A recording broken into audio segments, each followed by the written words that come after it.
Hello. It's your Dana Miranda, the influential petite. I am a transformational coach, and welcome to my live. I'm sorry. Every Monday, I come on at 6 p.m. Central Standard Time to give you women's empowerment tips. My goal is to transform women one by one.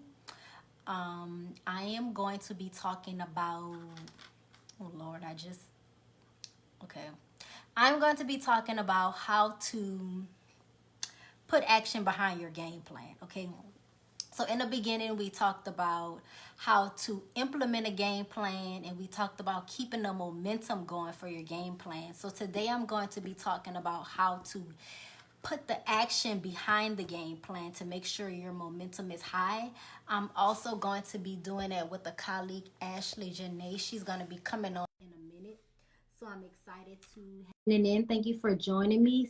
Let me know where you're tuning in from. Go ahead and put your city or state in the chat box. Hey, Ashley. Hey, How are you? I'm well. How are you? Good. I was just telling everybody we're going to be talking about putting action behind your game plan because in the new year we talked about implementing a game plan, and then last week we talked about keeping your momentum going. But now today we're checking in to see if you're actually putting action behind it, right? Right.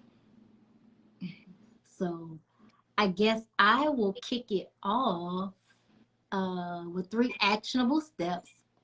So the first step I want to talk about is accountability. In my last live, I talked about having an accountability partner, how important it was to have someone hold you accountable to make sure that you're getting your goals accomplished, checking in weekly, checking in bi-weekly with this person. This could be virtual or even meeting up with them at a coffee shop. But this is important towards putting the action behind your game plan, because if you're not meeting up with your accountability partner and they're not keeping you accountable, it's a possibility that you're not hitting those target markets that you're trying to hit, right? So we all have those New Year's resolutions, we have those goals that we're trying to reach, but if you're not holding yourself accountable by keeping up with your accountability partner, then are you actually putting it to work? So that's number one. Number two is having a clear vision. So checking in with yourself, that's very important to see if you're actually doing what you say you're going to do, right? So checking the analytics, I would say. So a lot of times we have weight goals. We want to lose weight. Using that, I know that's because it's very common. Everybody has those weight goals for their New Year's resolution. So that means, are you checking in with the foods you eat? Are you holding yourself accountable, like counting those carbs? Are you counting those calories? Are you tracking how often that you're exercising every week?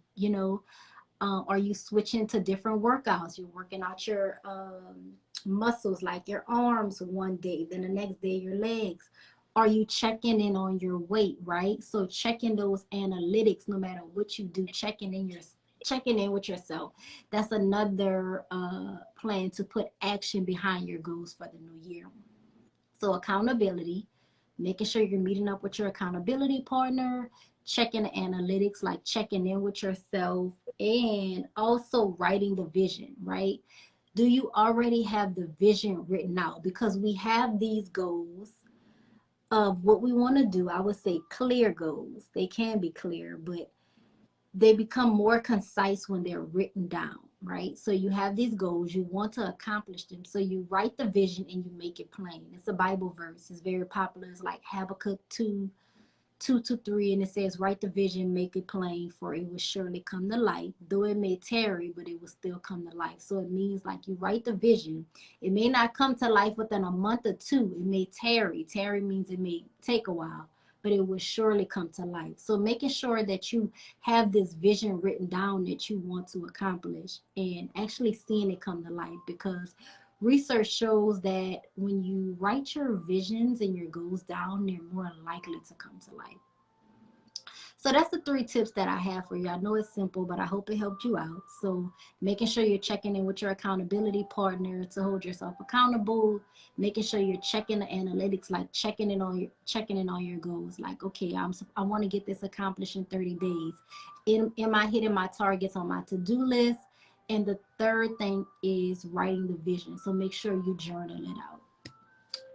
So I'll pass it to Ashley. All right. Well, I think some of our topics are kind of similar, so they'll be getting kind Okay, of a yeah. bonus from that. So, like you, I also have three tips. So the first one for me is going to be keeping the vision at the forefront. Um, just Okay. like you said, writing a vision, I think it's important to, once you write it, keep it at the forefront. So what I mean by that is like, what are some of the areas where you are all of the time? Like, for example, are you always opening your refrigerator? Write a list of your goals, plaster it on your refrigerator so every time you open that, you see it. When you're brushing your teeth in the morning, put a note up there that has your goal. What am I doing today? What is my purpose for the day? That's a daily reminder. On your phone, like I think I mentioned this last week, I changed my home screen on my phone to have certain affirmations on there. But you can actually take a photo of your vision board if you're a person that makes one of those and say, keep it as your phone wallpaper. So every time you pick up your phone, you're being reminded of what your daily game plan or action plan should be. Because I think sometimes we do get kind of complacent in our mundane day-to-day routines, or we may find ourselves kind of being a couch potato for the day, and then you pick up your phone and you're like, oh shoot, I should be doing something because I have this goal, I have this vision, I have this game Right. plan that I'm working towards. So keep that vision at the forefront the best as you can. Or even like if you're in the car on your dash, like you can have it there too, like on your desk at work. I mean, I'm just giving you all these different areas where you can have your vision plastered so you can be constantly reminded of it. Because, like they say, I think the saying goes something like, uh, something about absence in the mind, like what you don't see, you don't think about, basically. I know I'm butchering that, but if you're not seeing that on a day-to-day basis, you'll easily forget your why. Like I mentioned that last week as well. Like remember your why. That's one of the main things that's going to fuel your action towards your game plan. So that's number one. Number two is going to be to prioritize your game plan, because a lot of Mm-hmm. times we'll let those fly by the seat of your pants events of life kind of take over what we know we're supposed to be doing day to day. Because your friend may call and say, hey girl, you want to go grab a drink, or you want to go to happy hour? Actually I can't because I'm studying for this real estate exam, or actually I can't because I'm filming for my YouTube channel. Or treat that thing like you would something that you regularly prioritize. Like you wouldn't, if your friend called and said, hey, I want to go to happy hour, but you have to work until 7, you're not going to say, okay, let's go. You're going to say, no, I have to work until 7. So start treating your game plan like something that you owe your time to, because you want it to happen, right? So number three is going to be use your resources. You can take advantage of a lot of the free things that are happening around you, around your city. Take advantage of people that you may know that have already accomplished the goal that you have. Hey girl, how did you do it? How did you reach your fitness goals? Or how did you get that new job? Or how did you do this? Or YouTube becomes your best friend. How do you do X, Y, and Z? You can type how to do anything in YouTube and they'll teach you how to do it. There will be somebody on there giving you a tutorial. So if you feel like you have a goal where you don't have any examples of people, Google, YouTube, your best friend. If you do have examples of people who have already done the thing you want to do, tap into them. Hey, can I buy you some lunch? Can I buy you some coffee so I can, bounce some ideas off of you, get your input on it. If you know they're going to be speaking somewhere, go attend that event. Like use the resources that are around you that are going to help you take action toward your game plan, because that gives you inspiration as well. So to reiterate, it's going to be keep your vision at the forefront. Number two is going to be to prioritize that game plan of yours. And then number three is going to be to use the resources around you to take action. So those are my three tips.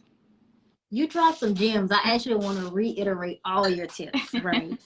You talked about keeping your vision at the forefront, and then you mentioned like putting it in different places on your computer or your bathroom wall. You even talked about the refrigerator. I'm like, ooh, that's a good idea because I work remotely from home, so I'm always in the refrigerator. Like that's one of the things that I don't like, Mm-hmm. being going to the refrigerator. But that's actually smart because when you're home, you're always looking in the refrigerator. You also talked about while we're scrolling on Instagram, we could actually be doing something productive, right? Instead of being on social media. And so for the new year, something I implemented was not getting on social media till 12 p.m. So when I wake up in the morning, I'm not scrolling on Instagram. 10 a.m., I'm not on Facebook. I'm literally waiting until 12 p.m. And so sometimes it's 11:30. I want to get on Instagram or Facebook. I'm like, no, self-control. You can be doing something else productive. So give yourself a time limit, when you want to get on Facebook or Instagram, how long you're going to be there. I know some people schedule it out for 15 minutes. Like, okay, I'm going to get on social media, but I'm only going to be on here for 15 minutes. So that's something that I would recommend.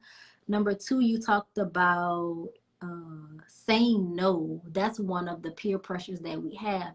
Friends call, they want to go out for drinks, but you really have work to do. So you're like, and sometimes you just don't want to say no. I've been in that position, but a hard no will save you not just money, but just time to do what you really need to do.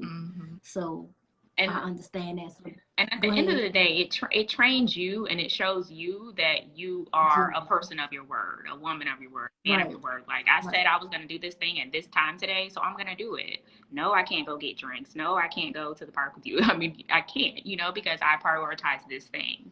So you literally Right. have to like train yourself to take this thing seriously and to do it day by day and day by day and day by day. So it's important. Yeah. Yeah. Because you definitely feel pressure, right? But you have to realize that you're building something, Yeah. A friend called me about 2 weeks ago. I was like, can we go to lunch? And I'm like, I really wanted to say no because I had work to do, but the peer pressure in me was like, okay. But thinking back, I'm like, I shouldn't have done that. I should have just, finished because I'm still building, Yeah. especially being a full-time entrepreneur. Most definitely. And then the third thing you talked about was using your resources and how you can learn so much when you use your resources. One thing I've learned that it humbles you, right? When I'm not going to say you're down to nothing, but you're down to nothing and you're limited on funding. So you have to get on YouTube University. You have to reach out to people like, oh, I know that you are an expert in marketing. Like you say, could I treat you to coffee? I would love to catch up with you. It's on me. So definitely using your resource is very important and it humbles you. So don't be afraid to do that. So that was some really good tips. Yeah. So what day are we at? We're at the 18th. So now this is around the time frame where people start dropping off of their New Year's resolutions. So yeah, hopefully these tips are keeping you guys motivated to keep going because you set your goals for a reason. So don't forget that. Yeah. So this was good. So before we leave, I want to announce that I am hosting a masterclass tomorrow. It's called Going from Confused to Purpose Driven, and it's talking about how you can get the 3 keys to living a truly successful life to start walking in your purpose. And I share a little bit about my story, how I was confused back then, and then I started learning the steps to really start living out my passion and walking in my purpose. And a lot of people ask me all the time how I do it. So now I'm sharing the 3 keys. And tomorrow I'll be hosting a webinar at 7 p.m. Central Standard Time. And I will put the link in the description for you to register if that's something that you're interested in. And it is totally free. So register and invite a friend. And I'll be looking forward to seeing you there. Yay. Yeah. And make sure you follow us. I'm Shadana Miranda, Influential Petite, on all of my social media pages. Yep. And you can find me on my website, which is fablife31.com. Okie dokie. So make sure you keep in touch with us. We're both coaches. If you need our services, don't hesitate to reach out. And if you like this video and it was very helpful, make sure you share it with someone else. Like it and share it because you never know who this can benefit. And we love you and we appreciate you for watching. Thank so we'll you. see you next week. Later. Bye. Bye.